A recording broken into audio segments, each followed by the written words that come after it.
દાદરાનગર હવેલીમાં ચેઇન સ્નેચરોનું તરખાટ જોવા મળ્યું છે। રહેણાંક વિસ્તારમાંથી મહિલાના ગળામાંથી ચેઇન ચોરીને ચેઇન સ્નેચર ફરાર થયો। મોં પર માસ્ક અને ટોપી પહેરીને બાઇક સવાર આવ્યા હતા। મહિલાના ગળામાંથી ચેઇન ખેંચી લેતા મહિલા નીચે પટકાઈ હતી। સેલવાસ પોલીસે સીસીટીવીના આધારે તપાસ હાથ ધરી છે। સંઘ પ્રદેશ દાદરાનગર હવેલીમાં ચેઇન સ્નેચરો બેફામ બન્યા છે। વિગતો સાથે સંવાદદાતા માનવ જોડાયા છે। માનવ, મહિલાના ગળામાંથી ચેઇન ખેંચી તસ્કરો ફરાર થયા, શું વિગતો?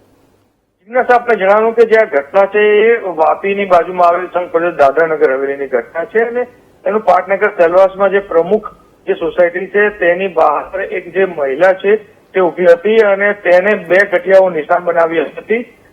લાંબા સમયથી ટોપી અને પોતાનો ચહેરો છુપાવવા માટે એ લોકો પ્રયત્ન કરતા હતા અને તેનો પીછો કરી રહ્યા હતા અને સમય મળતા જ જે મહિલાના ગળામાંથી ચેઇન છે જે તૂટવીને ફરાર થઈ ગયા હતા।